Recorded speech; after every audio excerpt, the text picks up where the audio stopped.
এমন একটা বিল বা সংশোধন, কনস্টিটিউশনাল অ্যামেন্ডমেন্ট, এটা হাউসে আজকে ইন্ট্রোডিউস করিয়েছে, যেটা দেশের মানুষের জানা উচিত। যে কোনো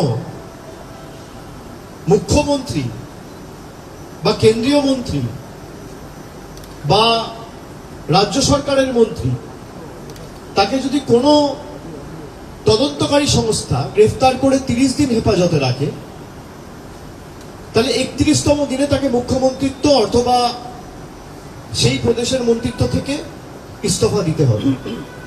মানে আমি আমার আত্মপক্ষের সমর্থনের টাইমটুকুও পাবো না। তাহলে তো ভারতবর্ষে কোর্টের কোনো দরকার নেই।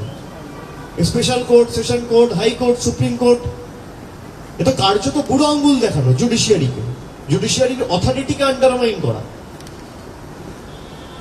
একটা লোককে যদি পলিটিক্যালি অ্যারেস্ট করে, তাকে তো আত্মপক্ষ সমর্থনের টাইমটুকু দিতে হবে। পিএমএল যে কেসগুলো রয়েছে, এবং বিজেপি অনেক কথা বলবে, বিজেপি বলবে অপোজিশন ভীত সন্ত্রস্ত, ভয় পাচ্ছে। তৃণমূল কংগ্রেস ভয় পেলে বাড়িতে বসে থাকতো, আমরা মাঠে ঘাটে লড়াই করছি। আমরা তোয়াক্কা করি না ওদের ইডি, সিবিআই বা ইলেকশন কমিশনার, এনআইএ। আমরা মানুষের দাবি নিয়ে লড়তে জানি। মমতা বন্দ্যোপাধ্যায়ের আন্দোলন সংগ্রামের ইতিহাস নতুন করে মানুষকে মনে করানোর দরকার নেই, সেটা তৃণমূল কংগ্রেসের রন্ধ্রে রন্ধ্রে রয়েছে। এই বিলটা একমাত্র আনা হয়েছে তার কারণই হচ্ছে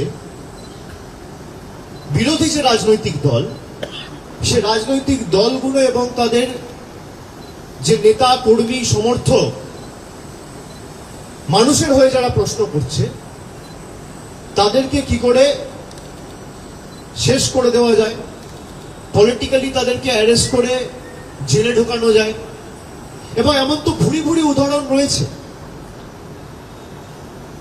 বিজেপি কোন নেতা যদি অংশগ্রহণ করতে চায় ডিবেটে, ওরা ঠিক করুক না, একটা মঞ্চ ঠিক করুক। আমি তথ্য আপনাদের দিচ্ছি, গত 10 বছরে পার্লামেন্টের কোয়েশ্চেনে ফিনান্স মিনিস্ট্রির আনসার রয়েছে যে গত 10 বছরে 5892টা কেসে ইডি ইনভেস্টিগেশন করেছে। 5892টা কেস, তার মধ্যে কনভিকশন হয়েছে 8টা কেসে। পার্সেন্টেজের নিরিখে 0.13%। বিজেপির কোন নেতা, সাংসদ, মন্ত্রী, মুখ্যমন্ত্রী, কেন্দ্রীয় মন্ত্রী, সর্বভারতীয় রাষ্ট্রীয় সভাপতি কোন রকম কোন তর্কে অংশগ্রহণ করবে?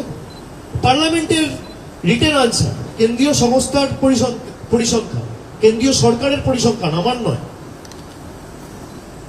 5892টা কেসের মধ্যে 8টা কেসে কনভিকশন হয়েছে, মানে 99.9% কেস পলিটিক্যালি মোটিভেটেড। বিজেপির যে থার্ড টার্ম, মোদী সরকারের যে ক্যাবিনেট, 28টা মন্ত্রীর বিরুদ্ধে কেস রয়েছে। তার মধ্যে 19 জনের বিরুদ্ধে মার্ডার সহ, কিডন্যাপিং সহ, নারী নির্যাতন এবং আরো গুরুতর অভিযোগ সহ 19 জনের বিরুদ্ধে অভিযোগ রয়েছে। এই বিল যদি পাস হতো, তাদের বিরুদ্ধে কার্যকরী হতো। সংবাদ মাধ্যমে এত রিপোর্ট রয়েছে, আমি আপনাদের দেখাতে পারি।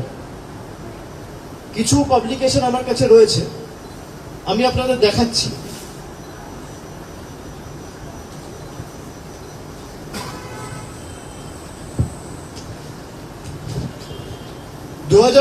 থেকে 25 জন অপোজিশন লিডার, যাদের বিরুদ্ধে করাপশন এলিগেশন এবং কেন্দ্রীয় তদন্তকারী সংস্থা ইনভেস্টিগেশন করছিল, 23 জন বিজেপিতে যাওয়ার পর তদন্ত থমকে গেছে। তো বিজেপির লক্ষ্য কি? এই বিল এনে দুর্নীতি বন্ধ করা, না বিরোধী রাজনৈতিক দলগুলোকে হেনস্থা করে ভারতবর্ষকে বিরোধী শূন্য করা? বিজেপির ইন্টেনশন যদি সঠিক হতো, তাহলে তো হেমন্ত বিশ্ব শর্মা, শুভেন্দু অধিকারী, অজিত পাওয়ার, এরা কেউ বিজেপিতে গিয়ে পার পেয়ে যেত না। এটা তো বিজেপি যাওয়ার পরে তদন্ত বা ডাকা ডাকি দূরের কথা, একটা সামান পর্যন্ত এদের বিরুদ্ধে ইস্যু করা হয়নি। রাতারাতি সব ধোয়া তুলসী পাতা হয়ে গেছে, ওয়াশিং মেশিন। আপনি বলে দিচ্ছেন 30 দিন একটা লোক যদি জেলে থাকে 31তম দিনে তাকে পদত্যাগ করতে হবে, তাহলে তো ভারতবর্ষে কোর্ট থাকার দরকার নেই।